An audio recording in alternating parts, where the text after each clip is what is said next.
जय हिंद मेरे प्यारे साथियों। इस वीडियो में हम बात करने वाले हैं एसएससी जीडी कांस्टेबल 2022 की भर्ती के बारे में। और इस वीडियो में मैं आप सभी को बताने वाला हूं कि कैसे आप एसएससी जीडी 2022 की तैयारी केवल 60 दिन में कंप्लीट कर सकते हैं, यानी केवल 60 डेज में। तो कंप्लीट स्ट्रेटजी इस वीडियो में मैं आप सभी के साथ शेयर करूंगा। साथ ही में हर एक पॉइंट पर मैं आपके साथ बात करने वाला हूँ, सारी चीजें मैं आपको क्लियर करूंगा। तो वीडियो को अंत तक जरूर देखिएगा। जो भी कैंडिडेट एसएससी जीडी कांस्टेबल 2022 की एग्जाम क्रैक करना चाहते हैं, ये वीडियो उन सभी कैंडिडेट के लिए बहुत ही ज्यादा इंफॉर्मेटिव और जरूरी रहने वाली है। तो वीडियो पसंद आए तो वीडियो को लाइक और शेयर कर देना, चैनल को सब्सक्राइब करके बेल आइकन पर प्रेस कर लेना, ताकि फ्यूचर में आने वाली हर एक अपडेट का नोटिफिकेशन आपको सबसे पहले मिलता रहे। साथ ही में एसएससी जीडी कांस्टेबल 2022 की तैयारी कर रहे हैं तो यहाँ पे बेस्ट बुक आती है चक्षु पब्लिकेशन की, और ये बुक आपकी लेटेस्ट एग्जाम पैटर्न के अकॉर्डिंग तैयार की गई है। तो आप इस बुक को लेके अपनी तैयारी बेहतर बना सकते हैं। ये बुक आपको ऑफलाइन ऑनलाइन दोनों तरीके से मिल जाती है। लिंक आपको वीडियो के डिस्क्रिप्शन में दिया गया है, वहां से जाके आप परचेस कर सकते हैं। साथ ही में इनके practice set and solve paper भी आपको मिल जाते हैं, जिसका लिंक मैंने वीडियो के डिस्क्रिप्शन में दे दिया, वहां से जाके आप इन्हें भी ऑर्डर कर सकते हैं। अब यहाँ पे बात कर लेते हैं कि कैसे आपको एसएससी जीडी कांस्टेबल 2022 की तैयारी करनी है, जिससे कम से कम समय में आपकी तैयारी पूरी हो पाए। तो जैसा कि आप सभी जानते हैं कि 30 नवंबर इसकी लास्ट डेट है, और इसके बाद इसकी एग्जाम की अगर हम बात करें तो जनवरी इसकी डेट दी गई है कि जनवरी में एक्सपेक्टेड इसका एग्जाम कंडक्ट करवाया जा सकता है। लेकिन अगर हम मैक्सिमम मान के भी चलें तो फरवरी आप मैक्सिमम मानिएगा कि फरवरी में आपको एग्जाम कंडक्ट हो जाएगा। तो इसके बाद अगर हम बात करें तो दिसंबर और जनवरी बीच में आपके आते हैं। अगर फरवरी में एग्जाम होता है तो मैक्सिमम ये मान सकते हैं आपको 60 से 70 दिन मिलेंगे एग्जाम की तैयारी करने के लिए लास्ट डेट के बाद। अब 60 से 70 दिन में अगर आप रेगुलर जो तैयारी का प्रोसेस है अगर उसे फॉलो करके एग्जाम की तैयारी करेंगे तो निश्चित तौर पे आप ये मानिएगा कि आपका सिलेबस कभी कंप्लीट नहीं हो पाएगा, बहुत सारी चीजें इनकम्प्लीट रह जाएंगी।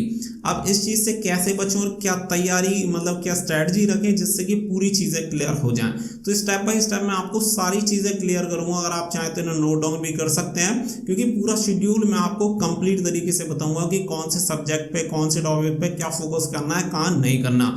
क्योंकि यहाँ पे एग्जाम पैटर्न में चेंजेस हुए हैं, आप सभी को पता है। सिलेबस एज इट है, कोई भी टॉपिक चेंज नहीं हुआ है, बट आपका एग्जाम पैटर्न चेंज हो गया। जहाँ नंबर ऑफ क्वेश्चन आपके आते थे 100, अब आपके 80 नंबर ऑफ क्वेश्चन आएंगे। वहीं पे आपका टाइम जो है 1.5 घंटे से घटाकर 1 घंटा कर दिया गया है, यानी कि इस बार आपका समय काफी कम हो गया है। हर एक क्वेश्चन के लिए 2 नंबर आपको दिए जाएंगे, 160 नंबर का आपका पेपर रहेगा। तो टाइम मैनेजमेंट का पूरा यहाँ पे खेल रहेगा, क्योंकि पहले की तुलना में इस बार आपका टाइम कम हो गया है। अब देखिए तैयारी की अगर मैं बात करूं तो बहुत सारे लोग बुक वगैरह से जैसे आप तैयारी करेंगे तो ऐसे में आपकी तैयारी पूरी नहीं हो पाएगी। इसके लिए सबसे one of the best option आपके पास रहता है, वो है प्रैक्टिस सेट। अब प्रैक्टिस सेट नॉर्मली जैसे आप लगाते हैं तो उसका कोई फायदा नहीं है। मैं आपको एक तरीका बता रहा हूँ, अगर जिस तरीके को अगर आपने यूज किया तो आप डेली खुद में इंप्रूवमेंट देखेंगे, और डेली आपको उसका रिजल्ट दिखाई देगा कि आप कितना इंप्रूव होते जा रहे हैं और कितने टॉपिक आपके कवर हो रहे हैं। ऑलमोस्ट कम से कम टाइम में आपके सभी टॉपिक यहाँ पे कवर हो जाएंगे। कोई भी ऐसा टॉपिक नहीं रहेगा जिसमें आप वीक हों और वो टॉपिक आपका पूरा ना हो पाए। देखिए सबसे पहली बात, आप कोई भी प्रैक्टिस सेट यहाँ पे परचेज कर सकते हैं, ऑफलाइन ऑनलाइन जो भी आपकी मर्जी हो, जो आपको बेस्ट लगता हो वो ले सकते हैं। हमने वीडियो के डिस्क्रिप्शन में अपने एप्लीकेशन स्टडी फॉर ड्रीम्स का लिंक दे रखा है, वहां पे भी आपको इसके मॉक टेस्ट मिल जाएंगे एसएससी जीडी कांस्टेबल के, तो वो भी आप ले सकते हैं, उससे भी आप अपनी तैयारी कर सकते हैं। ये नहीं है कि आप उन्हें खरीदें, अगर आपको लगता है कि आप खरीद सकते हैं तो आप उन्हें ले सकते हैं, लिंक वीडियो के डिस्क्रिप्शन में दिया गया है। अब इसके अलावा मैं प्रैक्टिस सेट की अगर मैं बात करूं तो डेली आपको एक प्रैक्टिस सेट लगाना है, लेकिन प्रैक्टिस सेट लगाने से भी ज्यादा जरूरी है उस पर सही तरीके से काम करना।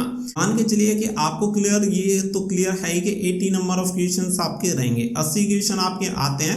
आप प्रैक्टिस सेट लेके बैठते हैं, उसमें से जो नंबर ऑफ क्वेश्चन आप लगाते हैं और आपसे टोटल नंबर ऑफ क्वेश्चन हो पाते हैं 60 हो पाते हैं, जिसमें से 20 आपके छूट जाते हैं जो कि आपको नहीं आते, क्योंकि यहाँ पे नेगेटिव मार्किंग भी है, तो इसलिए आप तुक्केबाजी नहीं करते हैं और 20 क्वेश्चन को छोड़ देते हैं, जिसमें से 60 क्वेश्चन के आंसर आप दे देते हैं। अब 60 में से 10 आपके गलत हो जाते हैं और 50 आपके सही रहते हैं, तो 10 के लिए 5 नंबर आपके काट लिए जाते हैं। इस तरीके से आपके टोटल नंबर यहाँ पे काउंट हो जाएंगे। तो टोटल नंबर ऑफ देख लीजिएगा कि कितने आपके टोटल बन रहे हैं। तो इसके अकॉर्डिंग यहाँ पे जो आपके 10 क्वेश्चन आपने जो गलत किए हैं, सबसे पहले तो आपको उन पे काम करना है, क्योंकि वो क्वेश्चन कहीं ना कहीं आपको आता था, उसका उत्तर भी आता था। अगर आपको नहीं आता, आप कंफर्म होते कि आपको नहीं आता है, तो आप 20 क्वेश्चन जो आपने छोड़े इन्हें भी आप छोड़ सकते थे, बट आपको वो आते थे, बट आपकी मिस्टेक की वजह से वो गलती कहीं ना कहीं हुई है।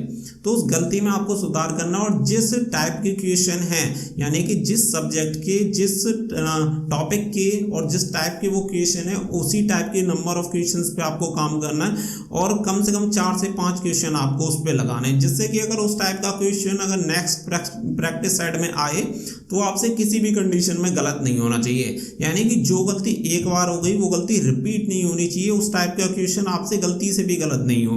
अगर आपने इस तरीके से काम कर लिया तो आपका काम एकदम परफेक्ट हो जाएगा। इसके अलावा आपको समझना है कि जब आपने total number of question 60 attempt किए, उसमें से 20 क्वेश्चन को आपने छोड़ दिया, इसका मतलब है जो आपने 20 क्वेश्चन छोड़े हैं वो पूरी तरह से आपको नहीं आते थे, यानी कुछ भी नहीं आता था। अब उन्हीं टॉपिक पे आपको काम करना, और उन टॉपिक में से आपको जिस टाइप के क्वेश्चन आपसे छूटे हैं उन्हीं पे काम करना है। परसेंटेज आप देखेंगे तो कम से कम 10-15 टाइप के क्वेश्चन आपको देखने के लिए मिल जाएंगे। कुछ टाइप के ऐसे क्वेश्चन होंगे जिन्हें आप देखते ही लगा देंगे, और कुछ क्वेश्चन टाइप ऐसे भी होंगे जिन्हें आप नहीं लगा पाएंगे।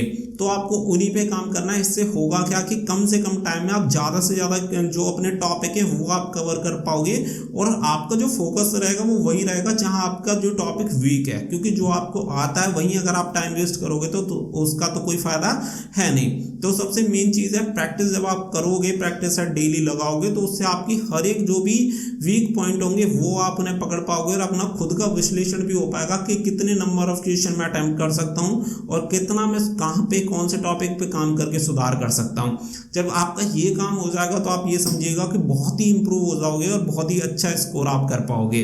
इसके अलावा क्या है कि हमें कौन से टॉपिक को ज़्यादा टाइम देना है, कौन से को कम देना है, वो सारी चीज़ें हमें आपको देखनी पड़ेंगी, क्योंकि देखिए पेपर में कुछ जो सब्जेक्ट रहते हैं वो स्कोरिंग रहते हैं। अभी आपके पेपर में 3 सब्जेक्ट स्कोरिंग है और एक ऐसा सब्जेक्ट है जो कि स्कोरिंग नहीं है, जैसे कि रीजनिंग हो गया, मैथ हो गया और हिंदी। अगर आप इस पर फोकस करते हैं तो 70 टोटल नंबर ऑफ क्वेश्चन इस बार तो आपके 60 रहेंगे, तो 60 में से आउट ऑफ 60 भी आप सही कर सकते हैं। बट अगर आप ये इतना ही फोकस, जितना आप मैथ पे करते हैं उतना ही फोकस अगर आप जीके पे करेंगे तो आप जानते हैं तब भी आप 20 में से 20 नहीं कर पाओगे। उसका रीजन आप सभी को पता है कि कहाँ से क्वेश्चन आएगा आपको नहीं पता, लेकिन मैथ का कंफर्म है कि उससे बाहर आपका नहीं जाएगा। कैंडिडेट हैं वो गलती कर रहे हैं कि करंट अफेयर्स पे इतना टाइम दे रहे हैं जितना कि एक सब्जेक्ट पे टाइम दे रहे हैं, यानी कि मैथ को भी वो 1 घंटे पढ़ रहे हैं और करंट अफेयर्स की क्लासेस भी वो 1 घंटे ले रहे हैं। तो आप यहाँ समझिए कि आपका करंट अफेयर एक टॉपिक है और वहाँ पूरा एक सब्जेक्ट है,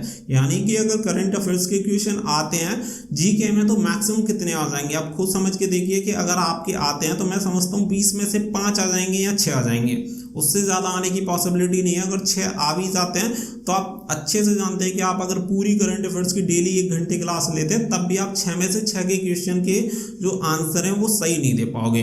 मैक्स टू मैक्स अगर आप मानोगे तो 3-4 आप दे पाओगे। वहीं पर अगर आप वीकली अगर करंट अफेयर्स कंप्लीट करोगे ना और पढ़ोगे तब भी आप इतने ही आंसर दे पाओगे। तो अपने टाइम को आपको सही यूटिलाइज करना है। जो 1 घंटा डेली आप वहाँ दे रहे हो वो दूसरे सब्जेक्ट में अगर आप बढ़ा दोगे तो निश्चित तौर पर कम से कम आपके 5 से 6 क्वेश्चन वहाँ पे जरूर बढ़ जाएंगे।